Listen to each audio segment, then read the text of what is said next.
I was absolutely paralytic with fear. I couldn't move. Imagine a quiet evening in the West Midlands of England, 1954. A mother and her 2 children gaze up at the stars, unaware of the life-altering encounter about to unfold. Jessie Rosenberg, then aged 29, along with her children, witnessed an otherworldly event that would be etched into their memories forever. On October 21st, 1954, Jessie Rosenberg and her children experienced a phenomenon that defied all logic. An object resembling a sombrero-shaped craft hovered ominously above their home. Let's take a listen as she recounts her experience. Just tell me what you saw. Well, it was one ordinary day. I was waiting for my husband to come home from work, and my 2 sons went to Seifert to school, and I was getting changed, and I heard this terrific noise. It was just like a giant cauldron of water being poured onto a fire, a shh sort of noise, you know.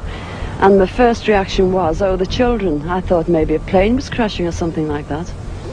And I slipped my jumper on and went outside to find my 2 sons lying flat on the ground in the garden in front of the house, shouting, "Mummy, Mummy, there's a flying saucer." Well, naturally, I just said, "Come on, don't be stupid. Come in the house." But felt sort of a strange sensation.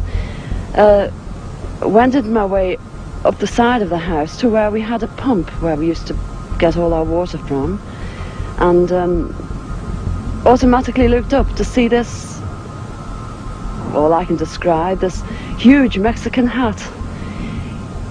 It was stationary, this thing, and it was bright silver in colour, and it had a dome. It was tilted to sort of, I could see the occupants in it. You saw people in it? I saw people in it. There were 2 people in there. These people were beautiful people. That's the only way I can describe them. They had long golden hair, like a page boy bob, just like the old kings. You used to see photographs of the old kings. And the colour of their hair was golden. Now, I was really... What were they dressed in? They had a sort of a polo neck jumper affair, like a ski top suit, in pale blue.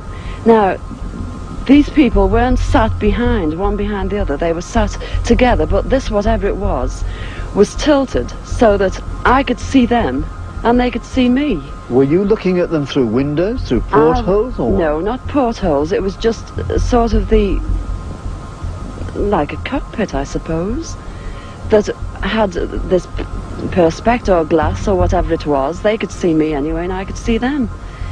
And they had beautiful faces. I shall never forget their faces as long as I live. Their foreheads seemed to be a bit larger than, you know, the bottom of their faces as normal people you would expect to see.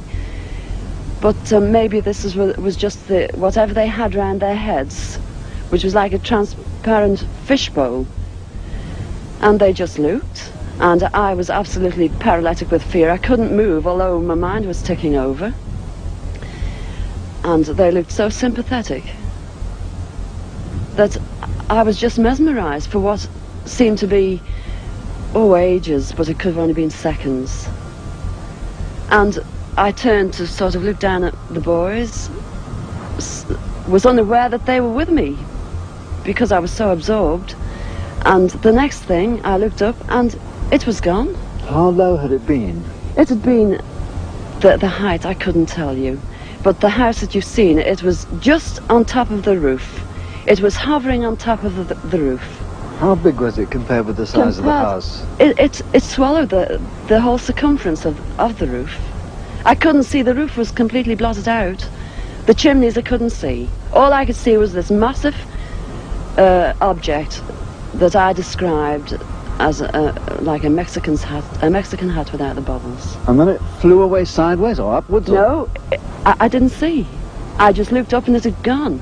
But I assume it went straight up, because for a short while after in the sky I looked around and I said to my 2 boys, "Where can you see anything? Can you see anything?" And they said, "There it is, Mum," and they pointed up, and I watched it. It was just like a little cotton reel in the sky, and it circled us 3 times. It went round 3 times, and then it just shut off, and that was it. When I started to analyse my myself afterwards. I fear that I might have had an hallucination. But then I knew I hadn't had, because my sons were so sure about what they'd seen and what I'd seen. And it went through my mind that it was a secret weapon from Russia. And then I thought, well, it can't be that, because if they had something like that, they wouldn't need to fear anybody or anything. Were you scared by it? Did you run indoors? Oh, I was petrified. I couldn't move. I couldn't move a muscle. I was paralyzed with fear.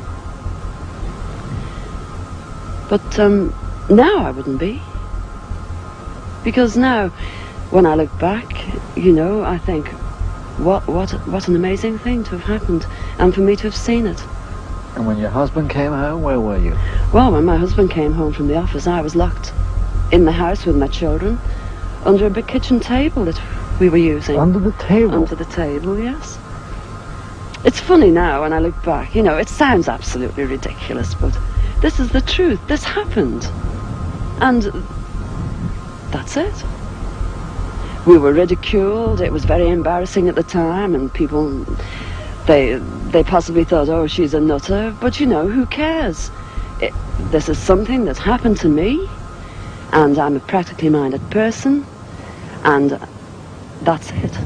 What made this sighting particularly intriguing were the two humanoid figures inside the craft, described as having blonde hair. The Rosenberg family's encounter sparked waves of speculation and debate. As word of their experience spread, it caught the attention of the media. Here's Jesse again, aged 90, describing the faces of the alien beings. The illustration. And the face is slim either side. A lot slimmer. Beautiful. Would that be why Gavin Gibbons, when he did the illustration, that was a lot thinner in the face? Yeah, that's right. Right. The saucer was no longer there, but a few minutes later we saw it circle the house 3 times before it shot upwards like a rocket against the blue of the dot in the sky. Quite true. Yeah, thank you. Sadly, Jessie passed away in May 2017. However, her encounter still stands as a testament to the enduring enigma of UFOs. Thank you for joining us on this journey into the unknown. Don't forget to like, share, and subscribe for more riveting tales from the outer reaches of our universe.